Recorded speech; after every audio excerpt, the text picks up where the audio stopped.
ग्रीष्मकालीन स्थान से चारधाम के कपाट बंद होने के बाद अब आप शीतकालीन स्थल से चारधाम के दर्शन कर सकती हैं। आपको बता दें कि पिछले वर्ष की तरह इस वर्ष भी शीतकालीन चारधाम यात्रा पर जोर दिया जा रहा है। अगर आप भी ग्रीष्मकाल दौर में चारधाम के दर्शन नहीं कर पाए तो आप अब शीतकाल में भी चारधाम यात्रा के दर्शन कर सकती हैं। बद्रीनाथ धाम के कपाट बंद होने के बाद शंकराचार्य स्वामी अभिमुक्तेश्वर आनंद देहरादून पहुंचे, जहां उन्होंने पत्रकारों से बातचीत करते हुए कहा कि हिंदू समाज में एक भ्रांति पैदा हो गई है।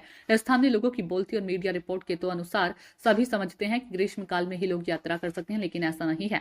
शीतकाल स्थल पर भी आप आकर दर्शन कर सकते हैं। यमुनोत्री, गंगोत्री, केदारनाथ और बद्रीनाथ इसी प्रकार से आप सभी धर्मों के शीतकालीन स्थल पर पहुंचकर वहां दर्शन और पूजा अर्चना भी कर सकते हैं। से ही शुरू कर दी थी और इस बार भी पौष कृष्ण प्रतिपदा से 16 दिसंबर से हमारी शीतकालीन यात्रा शुरू हो जाएगी।